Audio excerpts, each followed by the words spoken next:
नमस्कार, मी सुनील नाटेकर आणि आपण पाहत आहात लोकसंदेश न्यूज।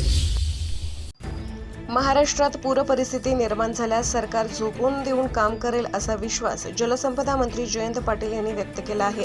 संभाव्य पुराच्या पार्श्वभूमीवर कर्नाटक सरकारशी सकारात्मक चर्चा पार पडली आहे अशी माहितीही मंत्री पाटील यांनी दिली। सांगलीमध्ये सामाजिक संस्थेच्या वतीने निर्माण करण्यात आलेल्या आपत्ती यंत्रणेच्या लोकार्पण सोहळ्याप्रसंगी ते बोलत होते। संभाव्य पूर परिस्थितीशी सामना करण्यासाठी सांगलीवाडी येथील मराठा बोट क्लबच्या वतीने जयंत रेस्क्यू फोर्सची स्थापना करण्यात आली आहे। या माध्यमातून पूर परिस्थितीमध्ये बचाव काम करण्यात येणार आहे।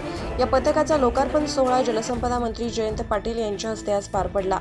यावेळी मंत्री जयंत पाटील यांनी बोटीतून कृष्णा नदीच्या पात्रात फेरफटका मारत पाहणी केली।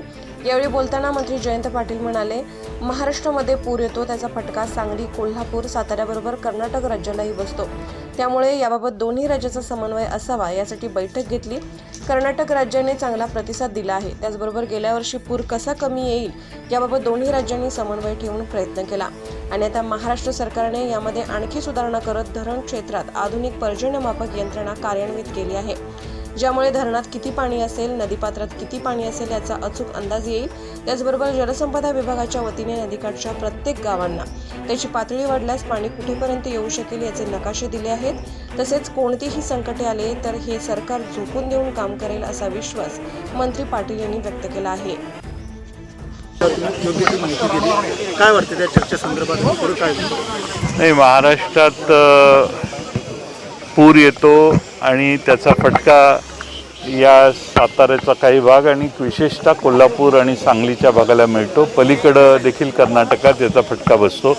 दोन्ही राज्यात समन्वय असावा आणि दोन्ही राज्यामध्ये समन्वय जर असला तर पुराचं पाणी अधिक वेगानं खाली सोडण्याच्यासाठी आणि अलर्ट करण्यासाठी, काही इशारे देण्यासाठी, सावधानतेचे आपल्याला दोन्हींचा समन्वय होणं आवश्यक असतं आणि म्हणून मुद्दामून त्यांची जाऊन भेट मी पुढाकार घेऊन आयोजित केलेली। कर्नाटक राज्याने चांगला प्रतिसाद दिला आणि त्यांनी आम्ही ज्या भूमिका मांडल्या त्याच्यात त्या समन्वयाचं त्यांनी स्वागत केलं। मला वाटतं की दोन्ही राज्यात मागच्या वर्षी देखील समन्वय ठेवून पूर कसा कमी होईल हे बघण्याचा प्रयत्न केला आणि आता त्यात आणखीन महाराष्ट्राच्या वतीने बरेच सुधारणा सिस्टीममध्ये केलेल्या आहेत।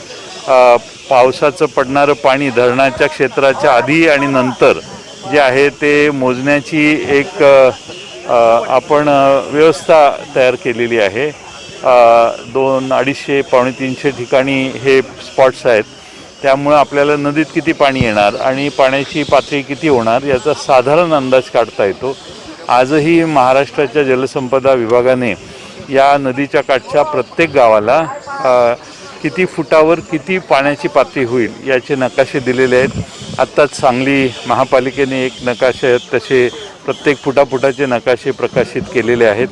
त्याच पद्धतीने सर्व पुरांच्या संबंध येणाऱ्या गावांची व्यवस्था केलेली आहे। त्यामुळं इशारा दिला, धोक्याची पातळी कळली की लोकांचं इव्हॅक्युएशन सहजगत्या आणि विनासायास व्हावं अशी त्यातली कल्पना आहे। पूर येणार नाही अशी आमची अपेक्षा आहे, घाबरून जाण्याचं कारण नाही, पण कोणतंही संकट आलं तर आमचं सरकार, राज्य सरकार पुराच्या या भागात पूर्णपणाने झोकून देऊन काम करेल। परंतु त्याचबरोबर कर्नाटकाने देखील सहकार्य केलं तर पुराची तीव्रता कमी करण्यास बरीच मदत होते असा आपला अनुभव आहे आणि त्याची चर्चा अतिशय सकारात्मक झाली। मला खात्री आहे की कर्नाटक सरकार चांगल्या पद्धतीने सहकार्य करेल।